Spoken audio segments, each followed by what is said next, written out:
Professor Garrett, this is your student Jackie Sanchez, and this is my critical assignment on Taekwondo. The first injury out of the three that I chose is an inversion ankle sprain. Inversion ankle sprains are one of the most common injuries that occur in Taekwondo. Before we talk about the injury itself, I want to talk about a little bit of the anatomy of the ankle. The ankle is made up of three bones. Got the tibia, the fibula, and the talus bones. And some of the ankle joints that are involved as well are going to be the ATFL, or the anterior talofibular ligament, the CFL, or the calcaneofibular ligament, and the PTFL, or the posterior talofibular ligament. Now, what happens during an inversion ankle sprain is that these ligaments are stretched beyond their normal point. This is also known as rolling your ankle because the ligaments are rolled laterally. Next, we'll be discussing the mechanism of injury. So, how does an inversion ankle sprain happen in Taekwondo? Well, while sparring or while training in general, the athletes in Taekwondo, they're going to be moving a lot. Their feet require a lot of quick footwork. And what could happen is that the athlete moves so fast, like let's say they try to turn direction so fast that their ankle rolls or the ligaments are stretched beyond a point where it becomes really, really painful. On a personal note, this actually happened to me. I was training for a sparring tournament, and we were agility training. We were running back and forth across the mat, and I changed directions really quickly, where my ankle just rolled completely, and there was a loud pop, and that's when I knew something was wrong. There was pain, and it was a little surreal, but I knew something was wrong. Next, we'll be discussing how to identify the injury. So how do I know I have an inversion ankle sprain? Well, inversion ankle sprains are divided into three grades. You have grade 1, grade 2, and grade 3. The grade 1 ankle sprain is the most common. The weight bearing is minimal. You can walk on your ankle, but there's still a little bit of pain. There's tenderness, and there's going to be swelling. When it comes to grade 2s, I mentioned this in the previous slide, but there will be a pop or a snap on the lateral side of the ankle. Weight bearing is going to be a little bit more difficult. There's going to be tenderness, and the ankle will feel unstable. Now, when it comes to grade 3s, do want to go to the doctor. Definitely go to the doctor for a grade 3 sprain. Grade 3 sprains are relatively uncommon, but they are extremely disabling. There might be some discoloration in your ankle, and there's going to be severe pain in the lateral region of your ankle. So next we'll be discussing the thing that all athletes look forward to after they get hurt. Treatment, because everybody wants to get back on their feet after they're injured. So when it comes to an inversion ankle sprain, I have two treatments here. So the first treatment is going to be the RICE method. RICE is an acronym that stands for rest, ice, compression, and elevation. Now, depending on the grade of the sprain that you have, you're going to be doing RICE for either a longer amount of time or a shorter amount of time. And then the other treatment option that can be done is surgery. When it comes to having surgery, this is when there's going to be stitches or sutures in those ligaments. And then in some cases, they may even construct the damaged ligament by taking other ligaments in that general area and replacing it. So a preventative exercise that can be done for an inversion ankle sprain is hopping. The hopping is defined as by propelling off of the floor, off of one foot, and then you're going to be landing on that same foot. It's very important. And then I provided a link down below. I have a volunteer that has showed you guys exactly how hopping should be done. And then you could also add a jump rope, because I know who just wants to hop up and down. I mean, that's boring. So you can add a jump rope in there to make it a little bit more fun. So another preventative exercise that can be done is leaping. Now, the difference between hopping and leaping is that leaping is you're propelling off of the floor with one foot, but you're going to be landing on the other foot. So you're actually going to be getting air, I guess. There's going to be distance. When it comes to hopping, you're just hopping up and down. But when it comes to leaping, you're going to actually be moving.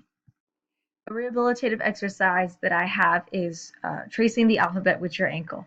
And I have provided a YouTube link below. I do have a volunteer that is showing you guys exactly how to trace the alphabet with your ankle. This is going to help get that range of motion back.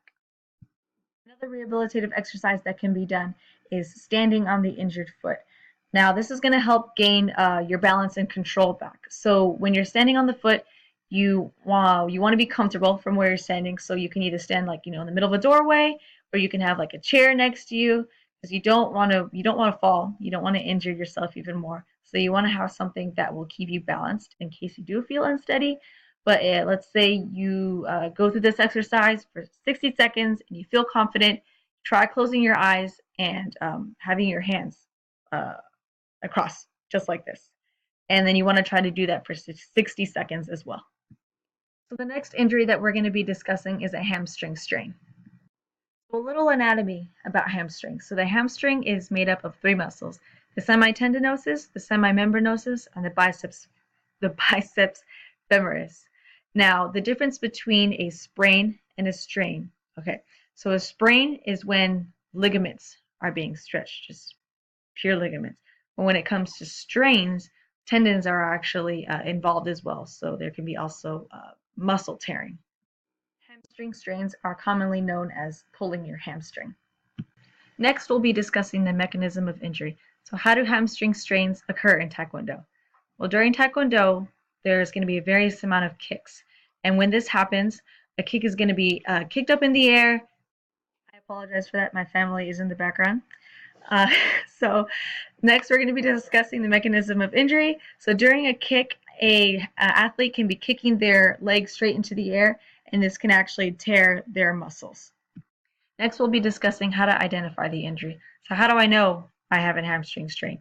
Well, first, you're going to want to assess yourself. You want to see if there's any pain, physical limitations, maybe any weakness that you feel, maybe even any loss of mobility that you have in your hamstring. And then, like sprains, strains can also be divided into three grades. You have grade 1, grade 2, and grade 3. When it comes to grade 1, there's going to be muscle soreness during movement. There will be some point tenderness. When it comes to grade 2, there will be a partial tearing of the muscle fibers, but won't be a complete tear. However, when it comes to grade 3, it is going to be a complete tear. This is where muscle tears completely away from the bone. You definitely want to go see the doctor for that. So next, we'll be discussing treatment of a hamstring strain. Now, it just depends on the grade of the hamstring strain. The treatment will be determined of the grade. The treatment that we're going to be using is the RICE method. Again, RICE stands for rest, ice, compression, and elevation. And then another treatment that could also be used is going to be surgery. Now, surgery is not common, but it does occur sometimes. This is when your surgeon is going to be pulling the hamstring muscle back into its place and remove any scar tissue. So preventative exercise that can be used for a hamstring strain are deadlifts. Now, deadlifts are going to target the legs, but it's mainly going to target your hamstrings and your glutes. I have provided a YouTube link video down below of a volunteer showing you guys exactly how to perform deadlifts. Another preventative exercise that can be done for a hamstring strain are hamstring curls. Now, when I'm talking about these hamstring curls, I'm talking about the ones that you would do on the machines at the gym where there's weight. So another thing that you can do is with the hamstring curls is curling each hamstring individually. That will help isolate each muscle. Now, hamstring curls, I use them twice, one as a preventative and one as a rehabilitative. But in this rehabilitative situation, the hamstring curls, when you're performing them, they're going to be at home, and then there's going to be no weight. And then if you do feel comfortable, if your hamstrings do feel strong enough, you can add a resistance band, and you're going to be repeating this 8 to 12 times. When you are flexing, if you start to feel pain in your hamstring, you don't want to force your leg. Just listen to your body and go as far as you think you can. Another rehabilitative exercise that I have provided is a heel dig. And I have provided a link below that I have a volunteer showing you guys exactly how to do a heel dig. And last but not least, the last injury that we're going to be discussing is a wrist sprain. So a little anatomy about the wrist. The wrist is made up of three joints: the radiocarpal joint, the midcarpal joint, and the carpometacarpal joint. Now, because this is a wrist sprain, we are going to be focusing on the ligaments, and I have provided the ligaments here. We have the radial collateral ligament, the ulnar collateral ligament, palmar collateral ligament, and the dorsal radiocarpal ligament. I have listed the muscles below. You're more than welcome to read them, but like I said, because this is a sprain, we are going to be focusing on the ligaments. The wrist is capable of flexion, extension, being in a neutral position, radial deviation, and ulnar deviation. So next we're going to be discussing the mechanism of injury. So how do wrist sprains even happen in Taekwondo?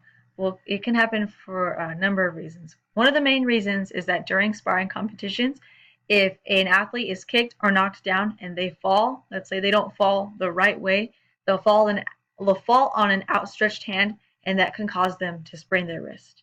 Another way is by punching incorrectly. When athletes spar, they do punch each other as well as kick each other. But if they do punch each other, if they do not have the correct fist, and let's say they punch the wrong way, their wrist bends, or their fist just isn't proper, they can definitely sprain their hand, and they can possibly even break their hand. As I mentioned before in the previous injuries, the way you'll be able to identify if you have a wrist sprain is by the grade. So you have a grade 1, a grade 2, a grade 3. Your injury is either mild, moderate, or severe.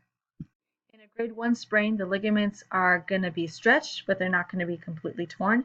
When it comes to a grade 2 sprain, the ligaments are partially torn, they're not completely torn. And then when it comes to a grade 3 sprain, basically with all grade 3 sprains, you want to go see the doctor because that is when the ligament is completely torn off. The two treatment options that can be used for a wrist sprain is the Rice method and surgery. Again, Rice stands for rest, ice, compression, and elevation.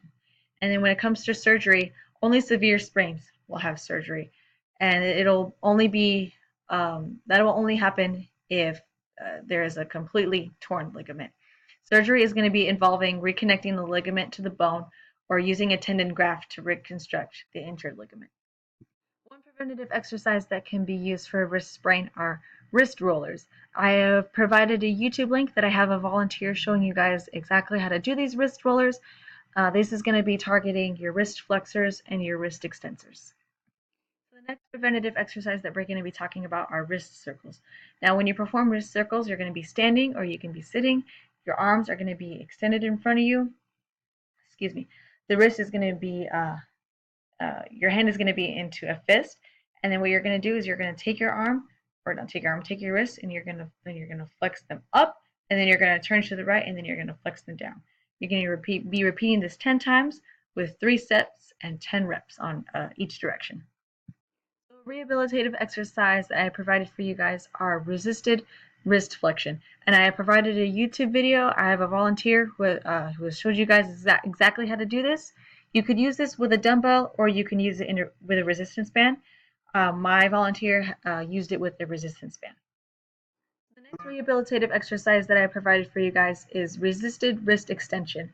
Now, this is basically like the wrist flexion. You could use a dumbbell or a resistance band, but instead of flexing, you're going to be extending. And you're going to repeat this 8 to 12 times.